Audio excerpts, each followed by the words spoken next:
Hello नमस्कार दोस्तों, कैसे हैं आप सभी। एक बार फिर से आप सभी का स्वागत है आपके अपने YouTube चैनल प्रॉफिट स्टडी में। तो आज की इस वीडियो में बात करने वाले हैं रेलवे अप्रेंटिस 2024 सेशन के अंतर्गत। आप लोगों को पता है कि बहुत सारे रेलवे डिवीजन क्लस्टर यूनिट की तरफ से आपका हजारों की संख्या में भर्ती देखने को मिला, जिसमें बात करेंगे तो ऑल ओवर इंडिया से लाखों लाखों छात्र जो है इसमें फॉर्म अप्लाई कर रहे हैं। धीरे धीरे करके आप देखोगे तो रेलवे अप्रेंटिस का क्रेज जो है, रेलवे अप्रेंटिस का जो कट ऑफ है वो धीरे धीरे करके यहाँ पे आसमान छूते हुए दिख रहा है। पर्टिकुलर आज की इस वीडियो में बात करने वाले हैं तो रेलवे अप्रेंटिस से जुड़ी हुई लेटेस्ट अपडेट आ रही है, बड़ी अपडेट आ रही है आप लोगों को कि पार्टिकुलर एक डिवीजन का यहाँ पे फाइनल मेरिट लिस्ट यहाँ पे जारी हो गया है, फाइनल रिजल्ट जो है जारी हो गया है। हालांकि इसका कटअप भी जारी हुआ है, ठीक है, वो भी हम देखेंगे आगे। और पार्टिकुलर किन किन छात्रों को रिजेक्ट किया गया है या फिर रिजेक्ट से अभी वो बच सकते हैं, उनके लिए उनको क्या करना है वो भी हम वीडियो में आगे देखेंगे। दूसरा क्वेश्चन, तीसरा सबसे बड़ा यहां पे डाउट आएगा कि क्या पार्टिकुलर जिस डिवीजन के हम बारे में बात करेंगे उसका सेकंड मेरिट लिस्ट रिलीज किया जाएगा या फिर नहीं किया जाएगा, इसके बारे में भी आज की इस वीडियो में हम देखने वाले हैं। तो चलिए वीडियो की शुरुआत करते हैं। इससे पहले जितने कैंडिडेट चैनल पे फर्स्ट टाइम है सब्सक्राइब नहीं किए, फटाफट करके सब्सक्राइब कर लीजिएगा ताकि रेलवे से related A to Z information आप लोगों को मिलती रहे। डिस्क्रिप्शन में आपको टेलीग्राम ग्रुप, व्हाट्सएप ग्रुप का लिंक मिलेगा, जरूर से ज्वाइन कर लीजिएगा। हर तरह का लेटेस्ट इंपॉर्टेंट अपडेट आपको कंटिन्यू वहां पे देखने को मिलते रहते हैं। आप लोगों को पता है कि 2023 के एंड में दिसंबर में पर्टिकुलर आपका नॉर्दर्न रेलवे एक्ट अप्रेंटिस का उत्तर रेलवे की तरफ से 3093 पोस्ट पे नोटिफिकेशन जारी किया गया था, जिसमें आपका दिल्ली, फिरोजपुर, अंबाला ऐसे करके यहाँ पे यूनिट से आपका नोटिफिकेशन निकाला गया था, जिसमें यहाँ पे बात करेंगे तो लाखों छात्रों ने आवेदन किया था। फाइनली इसका कुछ टाइम पहले डॉक्यूमेंट वेरिफिकेशन का प्रोसेस भी चला, जो 12 तारीख से यहाँ पे 12 जनवरी से आपका चला, ठीक है। और अभी इसका फाइनल मेरिट लिस्ट भी जारी हो गया है, क्योंकि नॉर्दर्न रेलवे का जो प्रोसेस है वो अन्य डिवीजन के मुकाबले बहुत फास्ट है, बहुत तेजी से यहाँ पे चाहे आपका अप्रेंटिस का बात करें, डीवी का बात करें, फाइनल रिजल्ट का बात करें, ज्वाइनिंग का बात करें, हर चीज यहाँ पे बहुत तेजी से रिलीज किया जाता है, खासकर एक्ट अप्रेंटिस को देखते हुए।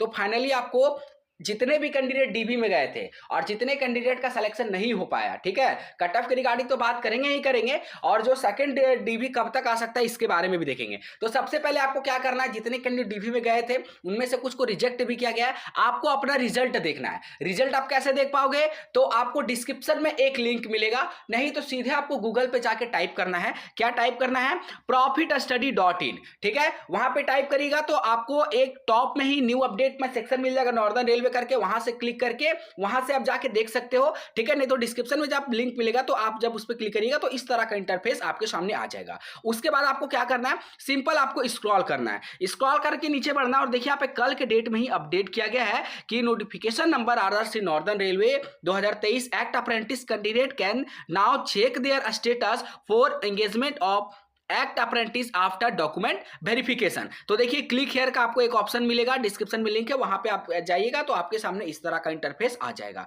उसके बाद सिंपल आपको क्या करना है, यहाँ पे आपको सर्च करने के लिए दिया जा रहा, तो आपको यहाँ पे 2 फैक्टर से आप अपना स्टेटस चेक कर सकते हो, ठीक है। सबसे पहले आपको इस पे क्या करना है, इस पे क्लिक करना है। आपके पास जो अवेलेबल है, चाहे आपका रोल नंबर है तो रोल नंबर से अनुसार, और नहीं तो एप्लीकेशन नंबर है, एप्लीकेशन के अनुसार ही चेक कर सकते हो। मान लीजिए हम यहाँ पे रोल नंबर यहाँ पे कर दिए, तो रोल नंबर करने के बाद आपको यहाँ पे बोला जा रहा कि आपको अपना रोल नंबर फिल कर देना है और आपको अपना DOB फिल कर देना, और देन उसके बाद सबमिट वाले बटन पे आपको क्लिक कर देना है। जैसे ही सबमिट वाले बटन पे आप क्लिक करिएगा तो आपके सामने आपका स्टेटस आ जाएगा, आपका फॉर्म एक्सेप्ट हुआ है, आपका रिजेक्ट हुआ है वो भी दिखेगा। इसके साथ साथ डीवी में जो आप वहां पे डॉक्यूमेंट सबमिट किए उसके आधार पे फाइनल स्टेटस आपका क्या है।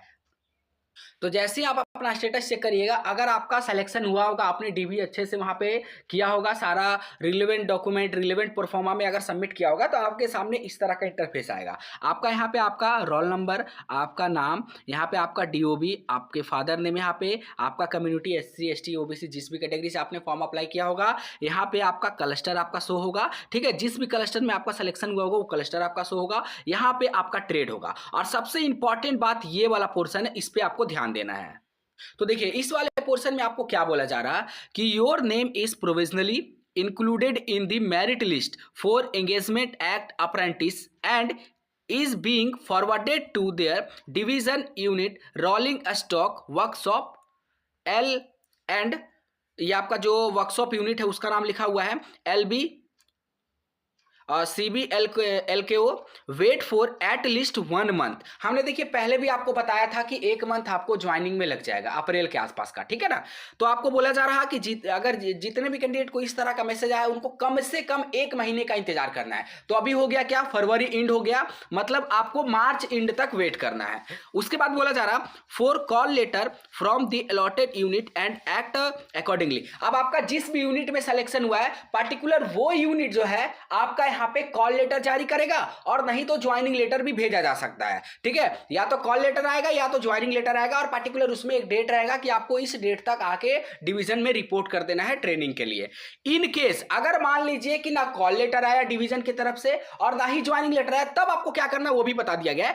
In case no estimation is received from the allotted unit, you can approach the concerned office with copy of this status for further action। अगर मान लीजिए 1 मंथ के अंदर अंदर तक अगर डिवीजन डिपार्टमेंट की तरफ से कोई भी रिस्पांस नहीं मिलता है तो आपको क्या करना है, ये जो अभी स्टेटस आप देख रहे हो इसको प्रिंट आउट करके रख लीजिएगा। आप जब 1 मंथ के बाद नहीं आएगा तो इस डिवीजन में जो पार्टिकुलर जिसका जहां पे सिलेक्शन हुआ होगा उस डिवीजन में आपको जाकर ये स्टेटस को कॉपी वहां पे जमा कर देना और आपका वहां पे ज्वाइनिंग का प्रोसेस शुरू हो जाएगा, ठीक है। अब ये सिलेक्टेड कैंडिडेट जिनका फॉर्म रिजेक्ट हुआ है, मतलब जिनका डीवी में रिजेक्शन का सामना करना पड़ सकता है, उनको क्या करना है वो देख लीजिए।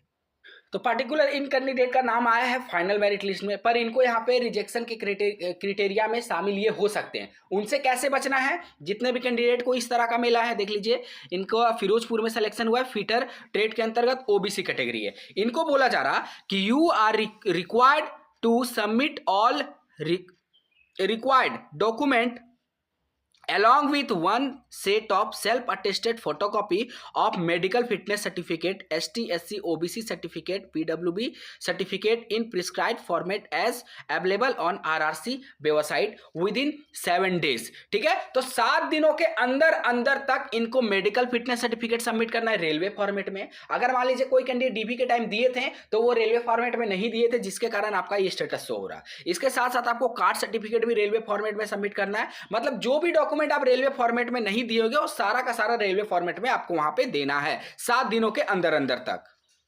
उसके बाद आपको बोला जा रहा है 7 दिनों के अंदर अंदर तक, अर्थात आपको यहाँ पे डेट भी दे गया कि 6 मार्च 2024 से पहले पहले तक आपको जमा कर देना है, तो जाके आपका यहाँ पे स्टेटस को अपडेट किया जाएगा। जो लास्ट स्टेटस आपका 28/2/2024 को है उसके बाद आपको यहाँ पे अपडेट कर दिया जाएगा। No further correspondence shall be done by the subject and appropriate decision including rejection shall be taken by the RRC administration after the above last date. अगर आपने 6 मार्च 2023 तक डॉक्यूमेंट जमा नहीं किया तो आपका नाम जो है रिजेक्टेड मेरिट लिस्ट में शामिल हो जाएगा, आपको रिजेक्ट कर दिया जाएगा। अब बहुत सारे कैंडिडेट का सवाल है कि सर जमा कहां करेंगे? जमा आपको ऑफिस में करना है, जहां पे आपका डीवी हुआ था वहां पे आपको जमा करना है। हालांकि इसके रिगार्डिंग आपको मेल भी आया होगा, एक बार मेल को चेकआउट करिएगा, क्योंकि मेल में ऐसा तो कोई मेल आईडी वगैरह नहीं शो कर रहा कि अगर उस मेल पे भी भेज दीजिएगा तो आपका हो जाएगा। आपको यहाँ पे फिजिकली कॉपी जाके वहां पे जमा करना पड़ेगा, ठीक है। ऑनलाइन भेजने का कोई भी प्रक्रिया नहीं है, आपको फिजिकली कॉपी ही जाके वहां पे जमा करना पड़ेगा। जो जो डॉक्यूमेंट आपको बताया जा रहा है, जितने कैंडिडेट यहाँ पे फॉर्म भरे थे, जो जिन कैंडिडेट का भी इस तरह का स्टेटस आ रहा उन सभी को, ठीक है। अब यहाँ पे बात करते हैं कि ये तो हो गया 1 मंथ में आप लोगों का ज्वाइनिंग आएगा, मतलब मान लीजिए आपको अप्रैल में ज्वाइनिंग देखने को मिल जाएगा। अब इसका सेकंड मेरिट लिस्ट कब जारी होगा? अभी बहुत सारी सीटें खाली हैं डियर, क्योंकि यहाँ पे 3093 पोस्ट पर एक्ट अप्रेंटिस का नोटिफिकेशन जारी हुआ था। अब बात करें इसका सेकंड डीवी, जब आपका सभी कैंडिडेट का ज्वाइनिंग होने लगेगा तो लगभग आपका 45 दिन लग जाएगा। कितना? 45 दिनों के बाद आपका सेकंड मेरिट लिस्ट के रिगार्डिंग अपडेट आना शुरू हो जाएगा। तो अगर आप मंथ में बात करोगे तो अप्रैल मई, ठीक है, आपका मई फर्स्ट वीक से आपका सेकंड मेरिट लिस्ट का अपडेट आना शुरू हो जाएगा। तो इतना आपको वेट करना पड़ेगा। वो 45 डेज ना, मई में नहीं, आपका अप्रैल तक, अप्रैल में ही आपका सेकंड मेरिट के रिगार्डिंग जो अपडेट है वो आना शुरू हो जाएगा। ठीक है, सेकंड में ही, अप्रैल में ही आपका सेकंड का, अप्रैल एंड तक आएगा, अप्रैल मिड में या फिर एंड तक आपका सेकंड का आना शुरू हो जाएगा। तो आप लोग बेफिक्र और बिंदास रहिए। बाकी जिसका सिलेक्शन हुआ है कमेंट बॉक्स में बताइएगा, जिसका नहीं भी हुआ उन सभी छात्रों को कमेंट बॉक्स में अपना परसेंटेज बताना है। कटअप के रिगार्डिंग प्रॉफिटच.इन ऑफिशियल वेबसाइट पर जाइएगा, वहां पे कटअप का पीडीएफ अपलोड है, वहां से कटअप का पीडीएफ को डाउनलोड कर लीजिएगा।